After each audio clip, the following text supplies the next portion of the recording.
पाठ 11 दिलवाड़ा के जैन मंदिर।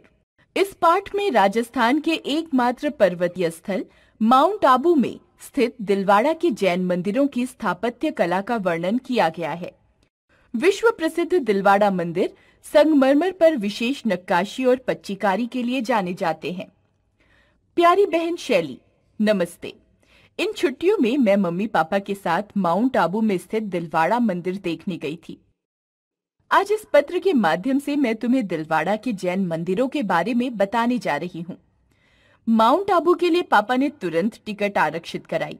अगली सुबह हम सब बस में बैठ गए। रास्ते भर मोहित उछल कूद करता रहा। कभी मम्मी के पास जाता तो कभी मेरे पास आता, लेकिन मैं खिड़की के साथ वाली सीट पर आराम से बैठी बाहर के दृश्यों का आनंद ले रही थी। मोहित आसपास के यात्रियों से भी बातें कर रहा था। हम लोग करीब 7 बजे माउंट आबू पहुंचे।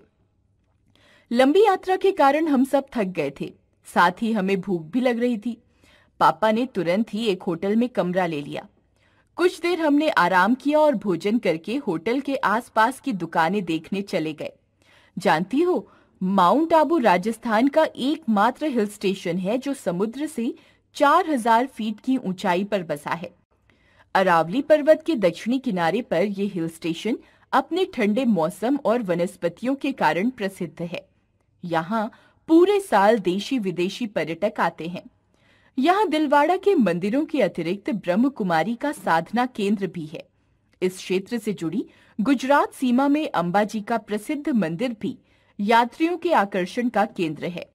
अगली सुबह हम नहा धोकर दिलवाड़ा के मंदिर देखने के लिए निकल पड़े। होटल वालों ने ही हमारे लिए एक कार का प्रबंध कर दिया था। दिलवाड़ा के ये मंदिर दस्तकारी के सर्वोत्तम उदाहरण है।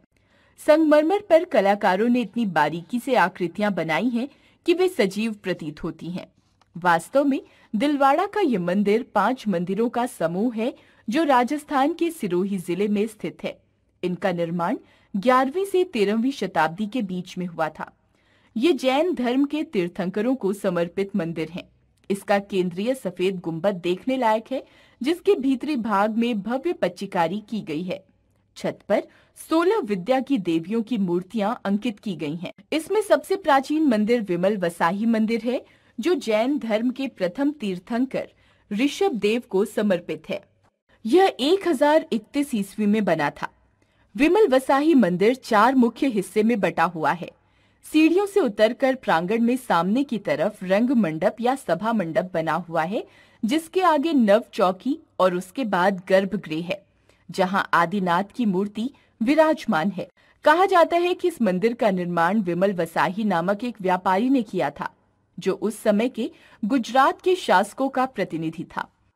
इस मंदिर के लंबे से गलियारे में 52 छोटे मंदिर हैं, जिनमें तीर्थंकरों की प्रतिमाएं स्थापित हैं। इसके प्रवेश द्वार पर 48 नक्काशी युक्त खंभों की शोभा देखते ही बनती है। दूसरा विशाल मंदिर जैन धर्म के 22वें तीर्थंकर नेमिनाथ का लून वसाही मंदिर है, जिसे वास्तुपाल और तेजपाल नामक 2 भाइयों ने 1231 ईस्वी में बनाया था। वे पोरवाल जैन समुदाय से संबंध रखने वाले गुजरात के शासक राजा वीर धवल के मंत्री थे।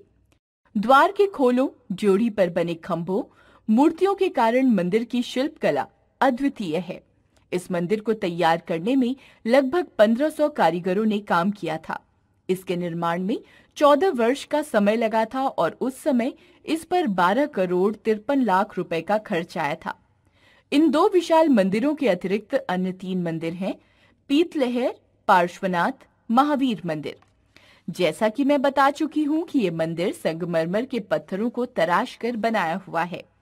इसमें फूल पत्तियां, नक्काशीदार छतें, पशु पक्षियों की शानदार संगमरमरीय आकृतियां, सफेद स्तंभों पर बारीकी से उकेरी गई सुंदर बेलें, जालीदार नक्काशी से सजे तोरण बरबस ही पर्यटकों को अपनी ओर खींच लेते हैं। हम सारा दिन मंदिर के स्तंभों और छतों आदि पर उकेरी गई अनूठी कलाकृतियों को अचंभित होकर देखते रहे। मैं और मोहित चलते चलते थक भी गए थे। इस थकावट को दूर करने के लिए पापा कभी हमें हंसाते तो कभी किसी आकृति को लेकर हमसे पूछताछ करते। मम्मी भी थक चुकी थी, इसलिए थोड़ी थोड़ी दूर पर बैठ जाती थी। पूरा मंदिर देखने के बाद हम वहां पर लगे एक बाजार में भी गए, जहां से हमने छोटी मोटी चीजें भी खरीदी। सचमुच मंदिर की खूबसूरती अनूठी और बेजोड़ है। मंदिर की हर आकृति और नक्काशी पर हमारी नजर देर तक टिकी रही। इस अनोखे मंदिर की खूबसूरती को आंखों में बसाए हम वापस लौट आए। शैली, तुम भी अपने पापा मम्मी के साथ एक बार वहां जरूर जाना। मुझे विश्वास है कि तुम्हें दिलवाड़ा के जैन मंदिर अवश्य ही अच्छे लगेंगे। चाची जी और चाचा जी को मेरा प्रणाम कहना। तुम्हारी बहन अंजना। सुजाता सक्सेना।